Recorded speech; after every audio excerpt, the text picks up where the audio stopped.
Tips on installing wide body carbon fiber fenders in your C5 Z06 or FRC Corvette. I am Stephen Wimberley and this is Working with Wimberley.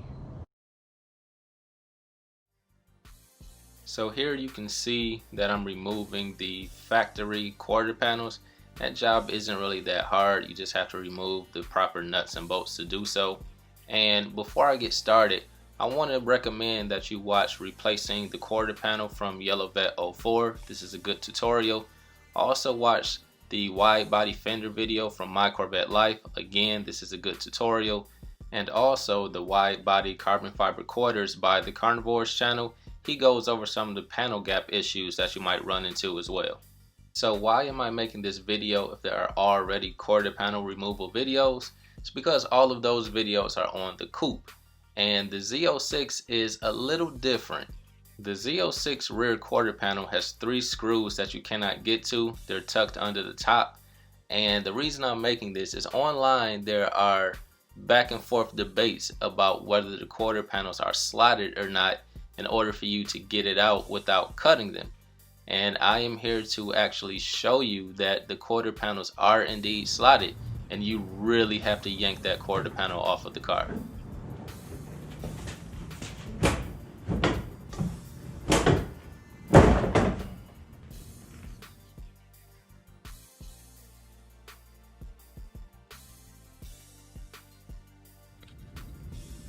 Just wanted to give a few tips for guys who are trying to put on the carbon fiber wide fenders on their C5 Z06. This is a 2002 Corvette Z06, but there's something different about the Z06. There are 3 hidden bolts under the top that you won't be able to get to. So I've seen debates on the forum about whether the fenders are slotted or not. And I'm going to show you firsthand the Z06 fender, at least for 2002, it is slotted. So you remove everything else, and with those 3 still in place, you will have to pull the fender forward and yank it out, and it will come out. The second thing, I'm not going to knock the company. The fitment is really bad. What I wasn't prepared for was how much cutting I would have to do. So this part right here, where it tucks under the top, you need to cut maybe a ½ inch off of this to get it to fit. And then the part down here at the bottom, right here, again, you need to cut, you know, 1/4 inch, maybe even a ½ inch to get this to fit, because it hangs all the way down here. And I'll show you some of the pieces right here. This is some of the scraps from the pieces that I had to cut off.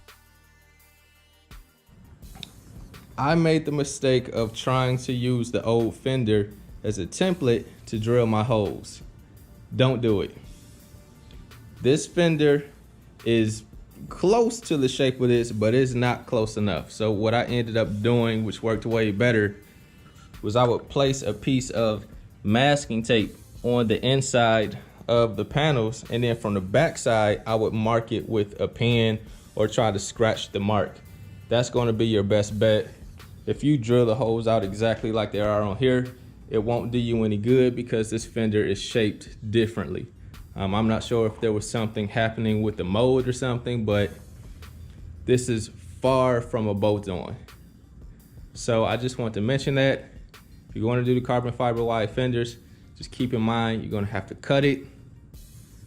And you can't use this as a template. You need to actually put it on there and mark the spaces where the holes are. Take your time and be patient.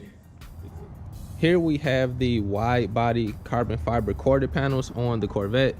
And as you can see, everything looks pretty good. I spent hours cutting and adjusting these to get them to fit like this.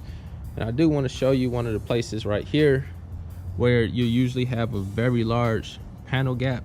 And one of the ways I was able to solve that is with the 3 screws loose on this portion. I actually was pushing it towards the car, closing that gap while I had someone else tighten down the screws. That's what allowed me to get this panel gap somewhat decent. And the other thing I want to show you is on the inside. On the inside, you can see that there's a sizable alignment gap here. And right here, this part of the quarter panel actually stuck out so far, I actually cut it, and then I just patched in another piece right here to fill in the gap.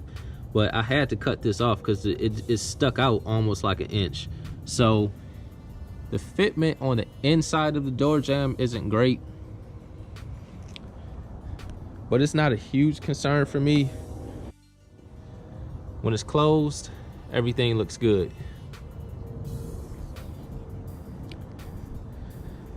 So I'll swing you guys around to the passenger side. And again, once you open it up, you can see that there's a pretty big gap here. And on this side, it didn't stick out too far, so I was able to leave this one on. And as I stated previously, the part right here, I had to cut at least an inch off of. I mean, it was a lot of material I had to continually cut so I can get this panel closer to the body of the car so that it didn't stick out on the side of the door here. And also, at the top, to get this level, I had to cut a lot of material off of the bottom here. Again, an inch, maybe more. I kept cutting it little by little until I got it where I wanted it. It's just, when I was preparing to install these, I did not know that I would have to do so much cutting of the material. So that's just something to keep in mind. And also, this brand from this manufacturer did not come pre-drilled, so I had to drill all of my own holes. Now, with all that said, if I did it in my garage, you can do it too. So I'm not going to tell you not to buy the quarter panels and not to attempt this. If I did it, you can do it too. There's just a good amount of extra work that goes into getting these to fit properly. If you found this video helpful, be sure to subscribe to the channel, give me a thumbs up, and leave a comment. God bless you all.